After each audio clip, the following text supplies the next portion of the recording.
Welcome to StopFake, the place where we identify disinformation, debunk it, and set the record straight on fakes about Ukraine. I'm Marko Suprun, and our stories this week are Kyiv preparing Crimean offensive, the EU refuses to punish Russia for seizing Ukrainian ships in the Kerch Strait, and a manipulation. The EU calls on Kyiv to lift ban on Russian language education.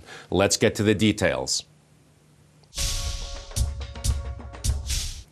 Last week, Russia's Izvestia newspaper announced that Kyiv was preparing to launch an offensive in Crimea during the Christmas period. Citing an anonymous, highly placed source in Russian diplomatic circles, Izvestia claims that Ukraine will launch a land offensive in an effort to provoke Russia to respond, and after Moscow responds, shout from the rooftops about Russian aggression.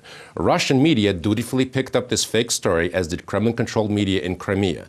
December has been a busy time for Crimean-related fakes, with stories claiming that Ukrainian nationalists were preparing all kinds of sabotage activities on the annexed peninsula, leading the charge. This fake was reinforced by Russian Foreign Minister Sergei Lavrov, who told the Komsomolskaya Pravda newspaper on December 17 that Ukraine's President Petro Poroshenko was discussing such provocation with his Western curators.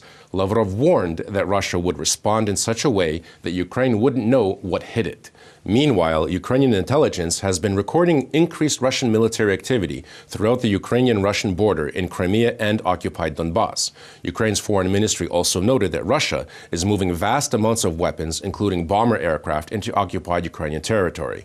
According to Ukrainian Foreign Minister Pavlo Klimkin, Russia has deployed over 80,000 troops in full combat readiness on the border with Ukraine, along with Iskander missile systems and 100 combat aircraft to Crimea. In the past 2 months alone, the number of Russian tanks on the Ukrainian border has increased by 300 units. On December 20th, while meeting with Ukrainian troops, President Poroshenko announced Russia had amassed 28 battalions along Ukraine's border, more than 1,120 tanks, more than 2,600 armored vehicles, along with 1,230 artillery and 442 tactical missile systems. President Poroshenko emphasized that it is Russia that poses a serious threat on the occupied Crimean peninsula.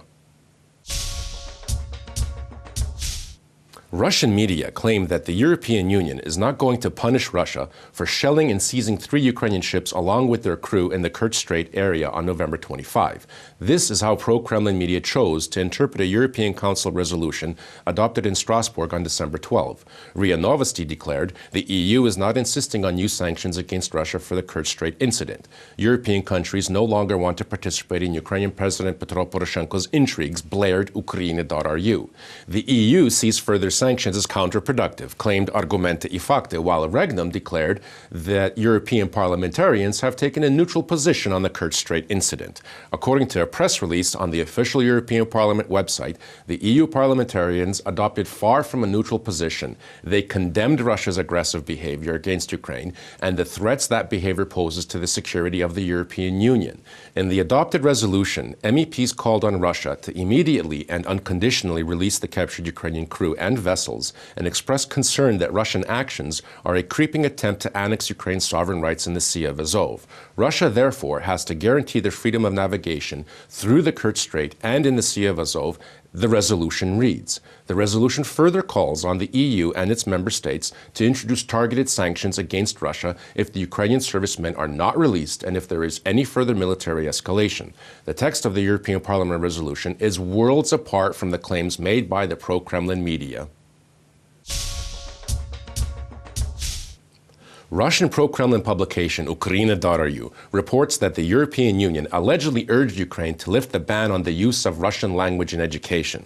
The publication claims that at a meeting of the Ukraine-EU Council held in Brussels on December 17, the EU urged Ukraine to fully implement the recommendations of the Venice Commission relating to the language clause of a Ukrainian law in education, which was enacted in September of last year.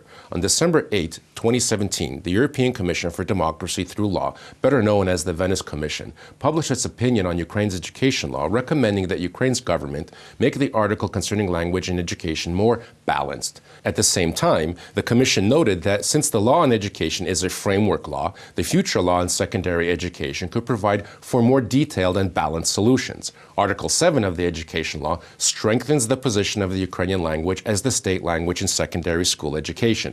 Private schools, however, are free to teach students in any of the minority languages that are designated as such by EU legislation and conventions. A joint statement following the 5th Association Council meeting between the EU and Ukraine, among other things, meetings, agreed on the need to ensure the respect for rights already exercised of persons belonging to national minorities as enshrined in UN and Council of Europe conventions. Article 7 of Ukraine's education law comes into full effect in 2023 after nearly a 6-year transition period.